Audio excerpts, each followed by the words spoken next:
அதாவது நம்ம கர்மயோகிகள் ஒன்று நல்லா யோசிக்கணும். என்னோட நோக்கம் உங்களை இந்த குழுவிலிருந்து நீக்கிறது இல்லை. ஒன்று, குழுவிலிருந்து நீக்கி நான் என்ன பண்ண போறேன்? உங்களை குழுவிலிருந்து எடுத்துட்டு நான் என்ன பண்ண போறேன்?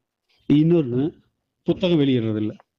புத்தகம் வெளியிடுற மாதிரி இருந்தா இந்த புத்தகங்கள் 20 வருஷமா ஏன் காத்திருக்கணும்? எப்பயோ வெளியே காசை கொடுத்தா யாரோ ஒருத்தர் புத்தகத்தை வெளியிட்டு இருப்பாங்களே. ஸோ நோக்கம் புத்தகம் வெளியிடுறதோ உங்களை குழு விட்டு வெளியே எடுக்கிறதோ கிடையாது. நம்ம ஒரு குரு பரம்பரையை நம்ம கிரியேட் பண்ண போறோம். அழிந்து போன இந்தியாவில் அழிந்து போன மிகச்சிறந்த ஒரு விஷயம் குரு பரம்பரை. அதை நம்ம மறுபடியும் புத்துணர்ச்சி பண்ணணும். அதற்கான பேஸ் இந்த சமுதாயத்தில் ஒரு பேஸ், ஒரு இடத்த கிரியேட் பண்ணி கொடுக்கணும். அதற்கான மாணவர்களை தயார் பண்ணி அதில் யாரோ ஒருத்தர் ஒரு மாஸ்டர் ஆக்கணும். நமக்கு அப்புறம் அந்த மாஸ்டர் அவன் தொடரணும். அதை அவன் இன்னொரு மாஸ்டர், எத்தனை மாஸ்டர் முடியும் அத்தனை மாஸ்டர், மினிமம் ஒரு மாஸ்டர் அவன் உருவாக்கிட்டு போகணும். அது அப்படி அப்படி கடத்தப்படணும். அதுக்கு அவன் ஓய்வா அவனுக்கு தேவையானலாம் கிடைச்சி நிம்மதியா நிலையா வாழ்றதுக்கு ஒரு இடம் நினைக்கிற சூழல்ல அவனுக்கு உணவு கிடைக்கணும். அந்த உணவு ஆரோக்கியமான இயற்கையான உணவாக கிடைக்கணும். இருப்பிடம் இருக்கணும். அந்த இருப்பிடம் ரொம்ப அமைதியா இயற்கையோடு சேர்ந்து பஞ்சபூதங்களோடு சேர்ந்து எல்லா அனிமல் மிருகங்களோட ரொம்ப ஆனந்தமான ஒரு இருப்பிடமா அந்த இருப்பிடம் இருக்கணும். உடுக்க உடை தேவை, கலப்படம் இல்லாத, கெமிக்கல் இல்லாத, பாலிஸ்டர் இல்லாத நல்ல ஒரு உடையை அவன் உடுத்தணும். அப்புறம் உணவு, உடுக்க உடை, இருப்பிடம் 3 கிடைச்சிருச்சுன்னா அடுத்த போராட்டம் உணர்ச்சிகளோட போராட்டம் அவனுக்கு. ஸோ உணர்ச்சிகளோட போராட்டத்தை அவன் சமநிலைப்படுத்த தெரியணும். அது 4வது கட்டம். அடுத்தது சொந்த பந்தம், நண்பர்கள், உடன்பிறப்புகள், இதெல்லாம் பழகிறது. இது எல்லாம் நமக்கு ஒன்று. சொந்தம், நண்பர்கள், அதுக்கு தகுந்த மாதிரி 100 பேர் அந்த இடத்துல ஒன்றா இருக்க போகிறோம். அது ஒன்றா வாழ போகிறோம். அதை தான் கிரியேட் பண்ண போகிறோம். இவங்களை எல்லாம் லீட் பண்ணி அது மெச்சூரிட்டியாக எல்லாரும் வர போகிறாங்க. மெச்சூரிட்டி அது யார் அந்த இடத்தை அடையிறாங்களோ, அந்த ஞானத்தன்மை யாருக்கு கிடைக்குதோ அவங்க லீட் பண்ண போகிறாங்க. ஞானத்தன்மை அவங்களுக்குள்ள வந்துச்சுன்னா ஆட்டோமேட்டிக்காக மற்றவங்க அக்செப்ட் பண்ணிக்குவாங்க. ஞானத்தன்மை வராத வரைக்கும் தான் நீங்கள் ஒரு 10 ரூபா தண்ணி பாட்டில் வாங்குறதுக்கு 1 மணி நேரம் நீங்கள் மீட்டிங்கில் பேசிகிட்டு இருந்தீங்க. அப்போ ஞானத்தன்மை இல்லைன்னு அர்த்தம். ஒவ்வொரு சடவில் நடக்கிற ஒவ்வொரு குறையிலும் மற்றவர் செய்கிற குறையிலும் நம்மளால் அக்செப்ட் பண்ணிக்க முடியல. அதில் நம்மளை யாராவது ஒருத்தர் குறை சொல்கிறா நம்மளால் ஏற்றுக்க முடியல. எப்படி நம்மளை குறை சொல்லலாம்? நான் யார் தெரியுமா, நான் என்னென்ன பண்ணியிருக்கேன் தெரியுமா, எப்படி குறை, இந்த காரணத்துக்காக தான் நான் அதை பண்ணேன் அப்படின்னு சொல்லி திரும்ப திரும்ப காரணங்கள் அடிக்கிட்டே இருக்கலாம். வீரியத்தை தான் நமக்கு காமிச்சிட்டு இருக்கோம், காரியத்தில் கண்ணு இல்லை. நம்ம அப்போ காரணங்கள் அடிக்கிட்டு இருக்க முடியும். காரியத்தை பற்றி நமக்கு கவலையே இல்லை. நான் ஏன் செஞ்சேன்னு விளக்கம் சொல்லணும், காண்டி பண்ணுங்க, அவ்வளோதான். அப்புறம் பாட்டிலுக்கு ஏன் தண்ணி பாட்டில் வைக்கிறது நம்ம முடிவெடுக்க வேண்டிய அவசியம் கிடையாது. பேசிக்கிட்டே இருக்கணும். என்கிட்ட எந்த ஒரு சொல்யூஷனும் கிடையாது. ஆனால் எந்த சொல்யூஷன் வந்தாலும் அதுக்கு அதில் இருக்க குறைகள் நான் சொல்லிகிட்டே இருப்பேன். என்கிட்ட எந்த சொல்யூஷனும் எனக்கு கிடையாது. அப்போ நான் எவ்வளோ நேரம்னு பேசிக்கிட்டே இருப்பேன். ஒரு பாயிண்ட் 1 மணி நேரம் பேசினா 137 பாயிண்ட் அன்னைக்கு பேசுறது. ஸோ அந்த உங்க உள்ள பேசுறதுல எவனோ ஒருத்தன் ஞானத்தன்மை அடைஞ்சிட்டானா நீங்கள் அவனை எடுத்து பேச முடியாது. ஏதோ ஒன்று பண்ணாதவங்கள. அப்போ அப்படியே பரிணாம வளர்ச்சி அப்படியே வரும்போது யார் எப்போ என்ன ஆவாங்க தெரியாது. அதை அந்த டைமுக்குள்ள அதை நம்ம பண்ணிட்டு போயிடணும். இருக்கிற காலம் கம்மி. இன்னொரு 29 வருஷம் இருக்குது. 29 வருஷத்துல நான் இந்த இடத்த ரெடி பண்ணி கொடுக்கணும். உங்களை ஆட்கள் 100 பேர்த்து ரெடி பண்ணணும். இந்த என்விரான்மெண்ட்லாம் சரி பண்ணி உங்களை யாராவது ஒருத்தர் மெச்சூரிட்டி ஆகி வச்சு அதில் ஒருத்தர் நாணம் வச்சு உங்கள் கையில் கொடுத்து நான் கிளம்பணும். அதுக்கப்புறம் நீங்கள் அதை ரன் பண்ணணும். அதை நீங்கள் சண்டை கட்டிக்காமல் உடைச்சிடாமல் ரன் பண்ணணும். நீங்கள் நான் இருந்தால் ஸ்மூத்தாக போகுது, உடனே முடிவு எடுக்கப்படுது, டக்குன்னு நான் இல்லைன்னா அடிச்சு சாப்பிட்றீங்க. சடவரிக்கு நான் வந்தாக்கா அது இமீடியட்டாக அந்த நேரத்தில் எல்லாம் நடக்குது. நான் வரேன்னா அதுக்கு 1008 காரணம். இவங்க லேட்டாக வந்தாங்க, அவங்க சரியா வீட்டில் இதே 4 மணி நேரம் பாட்டாங்க, வெட்டினாங்க, கீழே குப்பை போட்டாங்க, குளிப்பில் அவங்க அதை அவங்க இதில் வாக்கி டாக்கில் அதை சொல்ல இவங்க அதிகாரம் பண்ணுற மாதிரி சொன்னாங்க. இதே தான் இருக்குது. அப்போ அதெல்லாம் கவனிக்கணும். நீங்கள் நான் பேசாதீங்க, 24 மணி நேரம் உள்ளுமுகத்தை கவனிங்க. சடவில் பெருசாக நடந்துட்டு கவனிங்க. ஆனாலும் மற்றவங்கள குறை சொல்லிட்டு அது இது சொல்கிறது தான் நம்ம சரியாக இருந்தது வழிய நமக்குள்ளே என்ன நடக்குதுன்னு கவனிக்க நம்மளால முடியல. ஸோ அதனால நோக்கத்தை முதல்ல நீங்கள் புரிஞ்சுக்கணும். புத்தகம் வெளியிடுறதோட நோக்கம் கிடையாது.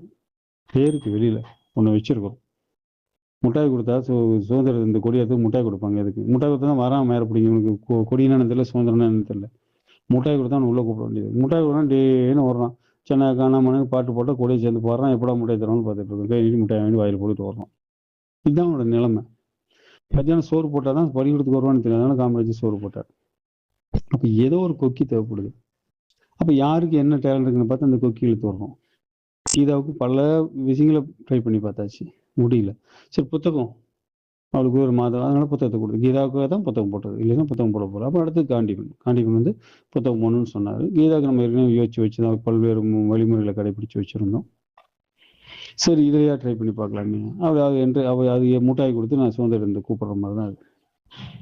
அப்படிதான் போட்டது புத்தகம். மொழி புத்தகம் போடணுங்கிறது நோக்கமே கிடையாது, நல்லா தெரிஞ்சுக்கணும். அதனால இப்போ அடுத்த செகண்ட் ஊற்றி மூடுங்கன்னு சொல்கிறேன் நான். உடனே கலைஞர் அந்த புத்தகம் தூக்கி எறியுங்கன்னு சொல்கிறேன். புத்தகம் போடுற நோக்கமாக இருந்தால் அவளை தூக்கி எறிய வேண்டிய அவசியம் இருக்க வேண்டியது. அதனால போதும் 50 புத்தகம் 20 போட்டிங்களா, ரைட் போகும், வேலை முடிஞ்சு தூக்கி எறிங்க, பார்த்துக்கலாம் அப்புறம் அப்படின்னு சொல்ல வேண்டிய அவசியம் இல்லை.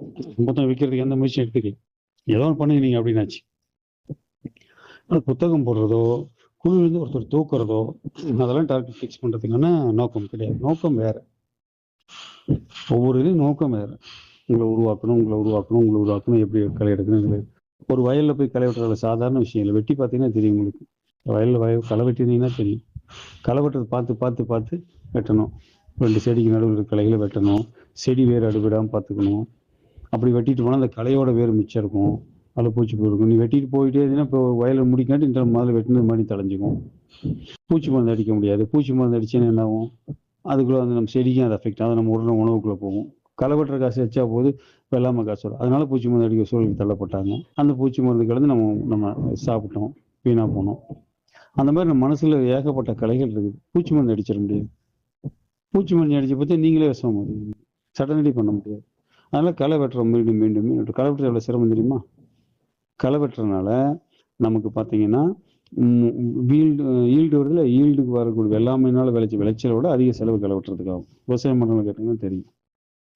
உங்களால் வரக்கூடிய நீங்கள் வெள்ளாமை நீங்கள் பயிரிட்டு விளைஞ்சி நிற்கிறீங்க பற்றி அதை வரக்கூடிய லாபத்தோட உங்களை களை வெட்டுறதுக்காக பயன்படுத்துறது அதிகம் எனர்ஜி.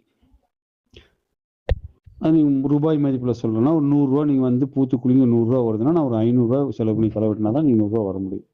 அப்போ நீங்கள் ஒரு 450 ஒரு எனர்ஜி கொடுக்குறீங்கன்னா நான் அதோட 5 மடங்கு எனர்ஜி 10 மடங்கு எனர்ஜி நான் வீணாக போயிருக்கேன். எனக்கு நான் இது யாராவது கேட்டாங்க, இதெல்லாம் கான்ட்ரிபியூஷன் எத்தனை பேர்த்தோட எனர்ஜி மாஸ்டரில் வேஸ்ட்டாக போயிருக்கேன். அப்போ இது வரைக்கும் வேஸ்ட்டாக இருக்கு, அதுக்கு என்ன பேர் சொல்லிங்க.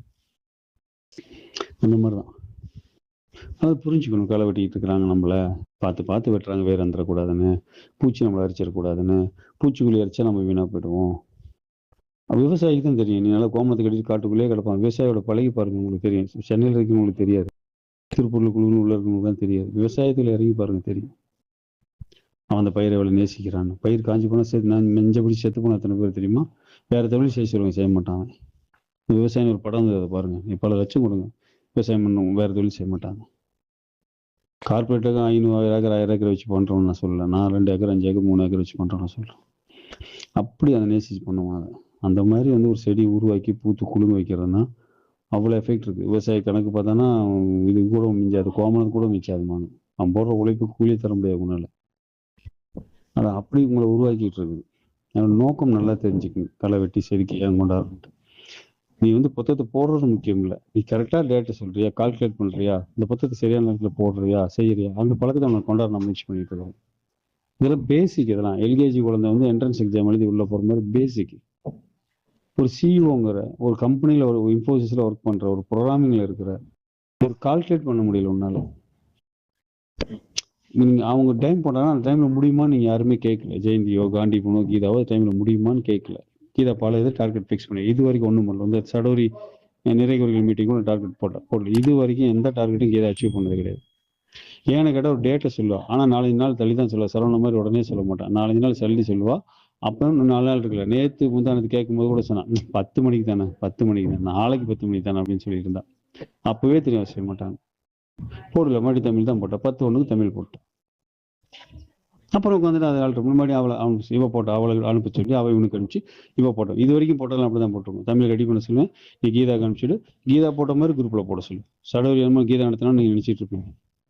ஒன்னு ரெடி பண்ணி கீதா அனுப்பிச்சு கீதா போட்ட மாதிரி போட சொல்லு. காந்திபனுக்கு அதே மாதிரி தான் சொல்லு. காந்திபன் அனுப்பிச்சு காந்திபன் போட்ட மாதிரி போட சொல்லு. காந்திபனை போட்ட மாதிரி மக்கள்லாம் காந்திபன் போட்டாரு நம்பட்டும், மக்கள்லாம் கீதா போட்டாங்கன்னு நம்பட்டும், அப்படியாவது கீதா செய்ய மாட்டாரு அப்படின்னு சொல்லிட்டு டைம் சேர்த்து சொல்லுவாங்க. ஆனால் இன்னும் நாள் கழிதனா கடைசி நேரத்தில் போய் சொல்லுவாங்க. இது வரைக்கும் அவன் பண்ண போஸ்டர் ஆகட்டும், வீடியோ ஆகட்டும், ஒரு ஆர்டிக்கல் ஆகட்டும், அத்தனையும் அதே மாதிரி தான் பண்ணியிருக்காங்க. என்ன களை வெட்டி வேஸ்ட் தான், நான் வெட்டிக்கிட்டே தான், என்னோட எனர்ஜி வேஸ்ட் ஆகிட்டு தான் இருக்கு. ஒரு பிரயோஜனம் இல்லை. அதுக்காக நான் வெட்டாமல் இருக்க முடியாது. எதிர்பார்த்து வெட்டல, வெட்டுறதே மேலே ஆண்டவன் கொடுத்துருக்கான், வெட்டிட்டு இருக்கு களை. அவ்வளோதான். அதே மாதிரி ஒரு சிஇஓங்க அது என்ன பிரச்சனை இருக்குன்னு தெரியும், அது எவ்வளோ நேரம் செய்ய தெரியும். நம்ம இடையில ஆயிருக்கணும், சாப்பிடணும், குளிக்கணும், நம்மளோட இந்த வேலை இருக்குது, கம்பெனி வேலை இருக்குது, ஃபீல் இருக்குது, இதெல்லாத்தையும் கணக்கு போட்டு நம்ம அதுக்கு ஒரு டேட்டா சொல்லணும். அதுலேருந்து ஒரு நாள் எச்சு கூட சொல்லலாம். நம்ம இன்னைக்கே முடிக்கான்னு கேட்கல. கட் ஆஃப் டைம் ஃபிக்ஸ் பண்ணுறது நீங்கள் தான். யார் சைட்லாம் அவங்க தான் ஃபிக்ஸ் பண்ணுறீங்க. ஸோ மற்றவங்க எப்போ முடியுமா அப்படின்னு நீங்கள் 2 வாரத்தை கேட்கணும். அதுவும் கேட்கணும் நீங்கள். சரவணன் செஞ்சா சரி, சேட்டி போகிற அவன் பிரச்சனை.